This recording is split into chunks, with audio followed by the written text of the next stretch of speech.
No problem. Thank you for joining us today. Thanks. In advance of this weekend's race at the Brickyard, we'll take questions here in a minute, but just if you don't mind, reflect a little bit on this past weekend, going to Pocono, the first ever Cup Series kind of doubleheader. How did your team prepare for that, and what was your thoughts on that now that it's officially behind us?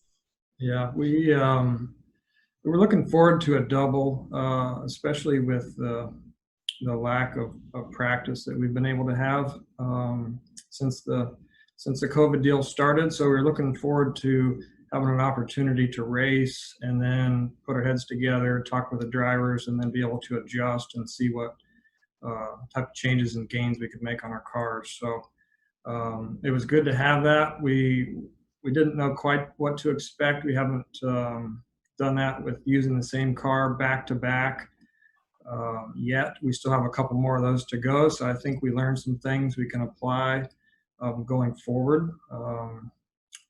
And we were happy to be able to do that. So.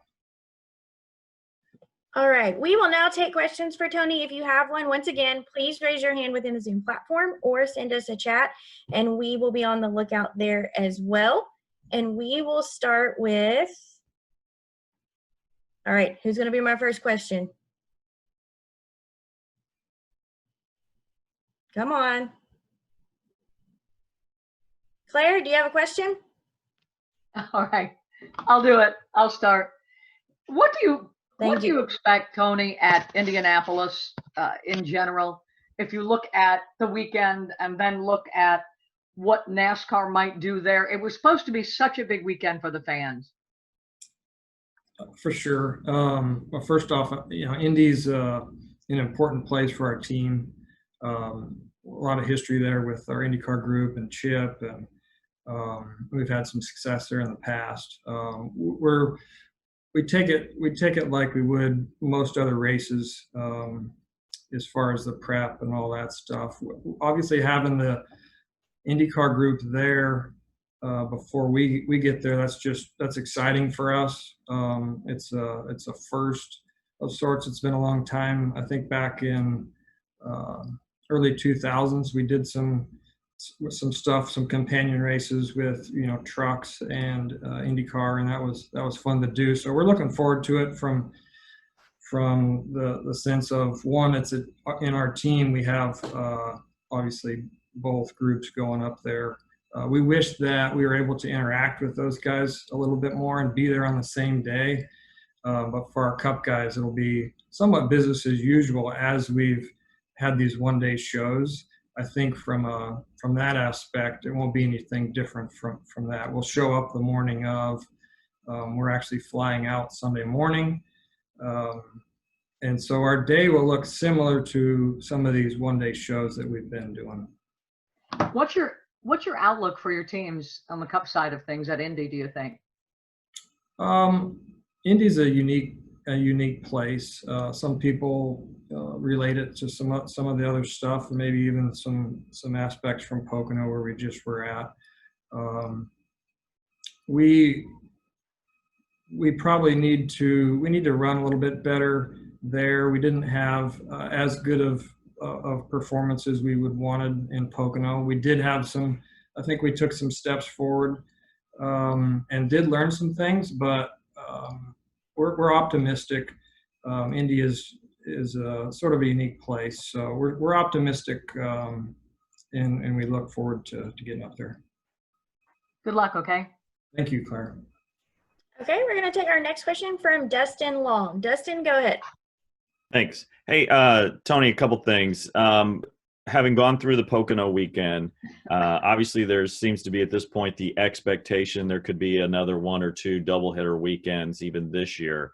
What are the things that were learned from this past weekend's experience to maybe consider for any of the other ones, and especially if there's if there happens to be even practice at any of those weekends? Yeah, I think the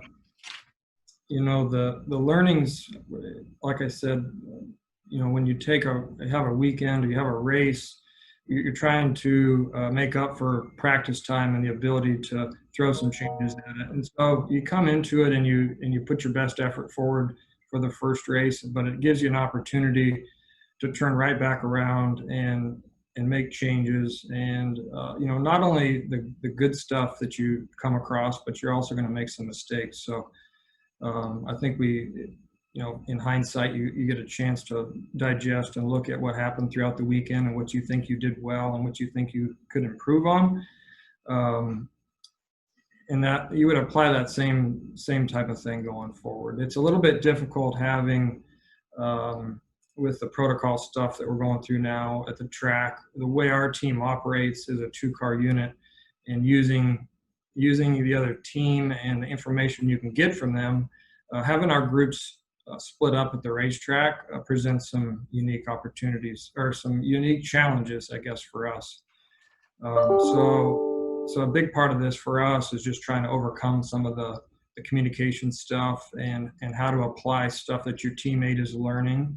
One of the strengths, and luckily for us, we have 2 drivers that are similar in maybe their styles. They both know each other well and have experience with each other in the past, and their communication was really high from the beginning. They have a friendship and a mutual respect for each other that has definitely helped us through this. Also, Tony, I know that with the 42 team, had a little bit better performance this past weekend than what it had. What has kind of been the challenge there, and where that team is and what it needs to do to kind of have even stronger performances? Yeah, I think a couple things. One across the board, nobody has obviously been able to practice, and that hurts most teams equally. I think us a little bit more of a challenge with Plug and Matt in there.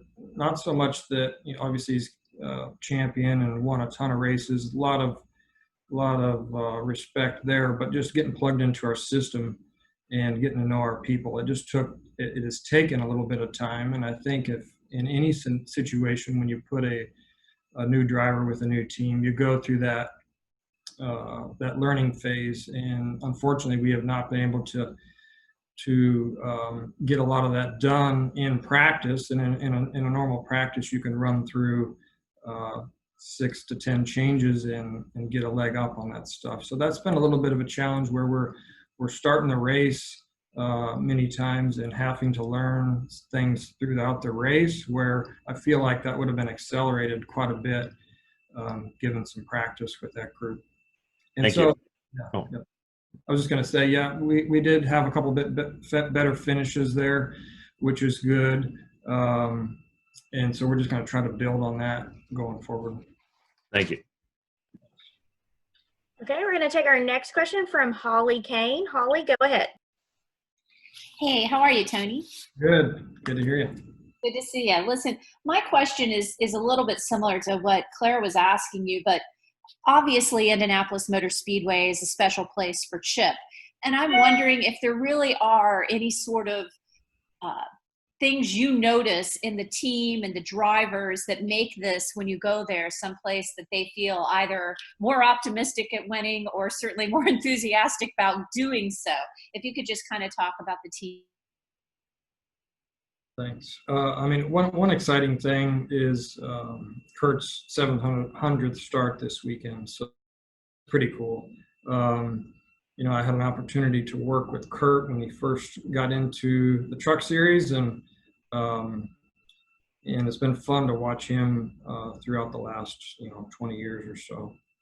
And like you mentioned, the things, the history with Chip Ganassi Racing, Chip, the Indy 500, the Brickyard. There's just a long history of respect for that place and what it is, and it's teams always circle that race as a big one in their year. As one of the goals, as one of the top races that you want to put a lot of effort towards winning and having success there. I think as the year goes, you have realistic expectations of where you're at and what you think you can do, and you lean on some past, like I said, that's a unique place, and you lean on some past experience there and what's worked and hasn't worked.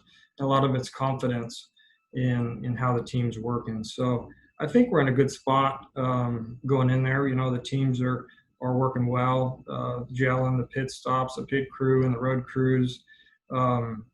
It's just different. It'll be different showing up there without a huge fan base. It's nice to have just to be able to see some of these tracks moving towards getting some fans there, because that definitely adds to the environment when we're there. So having the empty garages and I say empty, just a lot less people in them, it sets there's a different feel to it for sure, but the teams nonetheless have put a lot of effort into winning that race. Great. Thanks so much. Thanks, Ellen. Okay, we're going to take our next question from Lee Spencer. Thank you, and thanks for joining us, Tony. Just kind of curious, following up on Dustin's question, what are your long-term plans for the 42? Do you see Matt, is he the long-term solution as well for that team, or are you just kind of looking to get through 2020? Yeah, I think we wanted to get some races with Matt under us and kind of build that effort there and see where it took us. And if Matt decided at some point that he is enjoying what's going on and we're having some success, maybe there's something more there. But I think the team is more focused on now, being mid-season, what we need to do to get that car in the playoffs. We need to. We're back in the points a little bit. We need to win a race. So I think our focus is being how do we build that group now to try to get towards the playoffs, win a race, and we'll let the next year's stuff take care of itself as the year goes on. Hopefully the success is there. Certainly there's others that know that seat's open and would contact us. And that's all good, but I think our main focus now is just to get the performance and let the rest take care of itself. And speaking of performance, are you content or satisfied with the communication between Matt McCall and Kurt Busch as it stands right now? Yeah, those two work really good together, and that relationship has just gotten better as time has gone by here. So Kurt's got a lot of confidence in Matt, and it shows. And likewise, Matt's communication to Kurt, it's working really well. And so, we're coming up on, we got Kentucky circled coming up here. Where obviously that team got into victory lane last year, and that was really cool. So we're just trying to build that, and those guys are doing well together, and I think that helps keep us as a company moving forward. Appreciate your time, Tony. Thank you. Tony, thanks for joining us today. We appreciate your time. We wish you guys the best of luck in Indy, and we'll see you there on Sunday. Thanks, Amanda. See you guys.